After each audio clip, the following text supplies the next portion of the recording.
I'll answer the question for Luka. Because they got Luka. They got me. That's what gives them. They got me. That's they the got real me. answer. Because Because I'm on this team. So speaking of trash talk, you and I talk Have you seen a lot my of trash. tapes? We just Are you familiar with my work? We talk a lot of trash. Yeah. We were talking about your hatred of Harden. And admittedly, and I've admitted this, I love the Suns' basketball operation. From James Jones to Monty Williams, Chris Paul, Devin Booker on down. I love them. But I have adopted every team that the Suns have faced just to troll you. Yeah. Not to mention it was, that. my hometown New Orleans Pelicans. So just all fun and games. But all jokes aside, so I'm not doing this. I've told you when I'm intentionally being contrarian, just to needle you. That's not what this is, what I'm saying right now.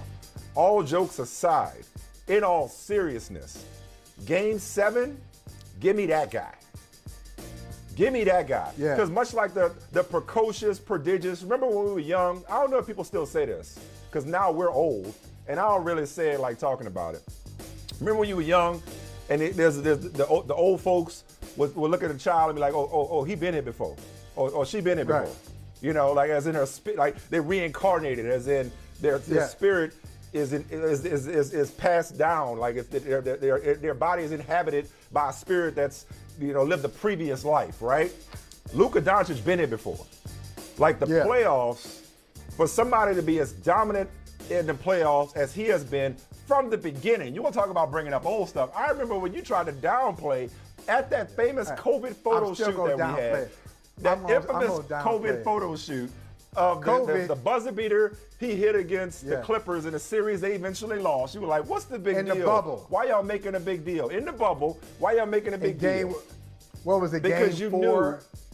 Because you knew that we were witnessing the birth of something special. And that's just what Luka is in the playoffs. Just so, in case you weren't aware, I'm sure you know. In 22 games, 32.5 points, 9.3 rebounds, and 8.5 assists in 22 playoff games over 4 series now.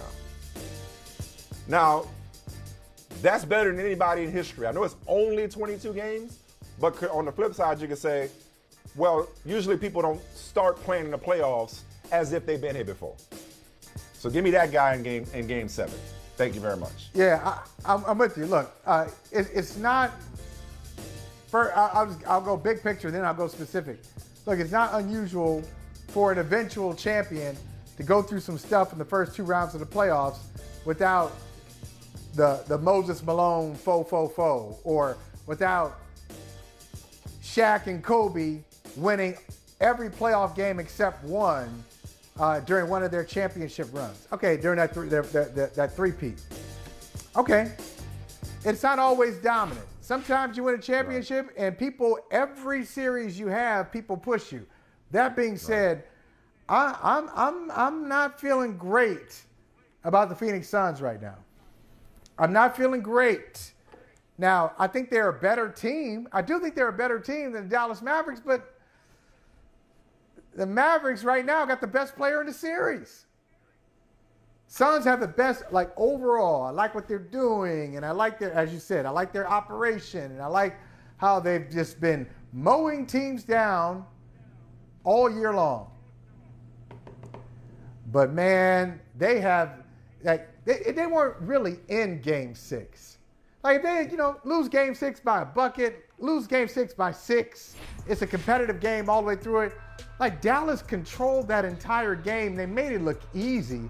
And I know Phoenix did the same thing to Dallas in Game 5. But now in Game 7, one game with Luka Doncic. I'm like, I always go with the best one. I'm partial to the best player in the series in these situations. And I look at it, and objectively, he's the best player in the series. He's the anti-James Harden. He's the anti-James Harden. It's gonna be tough. He shows up in big moments. This is the first time, by the way, these last 2 years that the Suns have played in a Game 7. But you said something a second ago. You said that the Suns are the better team. They're the better team so far in this series when playing in Phoenix. That I'm willing to go that far. I don't think the series has shown that they're the better team. And what if I told you, now, granted they had a better regular season record, but what if I told you in 2022, since January, Phoenix has won 37 games, Dallas won 35. Yeah. So I don't know that Phoenix is better. Well, if I'm not mistaken, that's 2 wins. That still is 2 at 37. I know you had some math issues yesterday. I do have math issues. You had some math issues yesterday. Yes. How many games in a row? Okay, wait. This is great. Wait, okay. Pop quiz, math quiz. Okay, Michael. Okay. How many games in a row do the Mavericks need to win now? Do they still need to win 2 games in a row? Do they still need to win 2 games in a row? Because does anybody need to win a game in a row? They both got to win this one. My logic is undeniable. It was 3-2. It's 3-3. They both got to win. Then it was. So is anybody in Dallas saying, right now, is anybody in Dallas saying, oh my goodness, you think we can win 2 in a row right now, guys? I don't know. We won game 6. Can we actually win 2 in a row? They think about it. One game. Can we beat? And look, especially against this team. This team, the Phoenix team, in general, has been tough to knock down 2 or 3 times in a row, regular season and postseason. They're tough. Yeah. So Dallas was down 3-2. They won. And if they're fortunate enough, privileged enough to win Game 7, that will be 2 wins in a row at the most critical time of the season. But I'll tell you, I'll tell you what I'm not doing. I'm not sitting here casual like I was against your Pelicans. Like I knew they were going to beat the Pelicans. I just thought this is no way the Pelicans are going to beat the Suns. I don't feel that way now against the Mavericks. Can the Mavericks win Game 7? Damn right. Sure can. And it's pretty close. Ooh, this is a big admission. I can't believe I'm going to say this. It's pretty close to a coin flip. I'm going to reduce it to that. Game 7 is a coin flip. That typically is what it is. In this situation. But no, it's not. Typically, Game 7 is a coin flip. Typically. But they're generally not. But they're generally not coin flips. I mean, eventually, like Game 7, like home teams have an advantage, sure, to some extent, you know.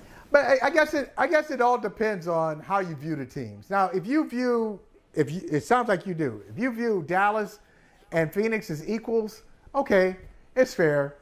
That's a coin flip. But in some situations, teams like the superior team will mess around and find itself in a Game 7 against an inferior team. And then Game 7, they win by 30. Hey, thanks for watching Brother from Another on YouTube. Make sure you hit subscribe before you leave and be sure to watch us 3 to 5 p.m. Eastern Time on Peacock. Appreciate you.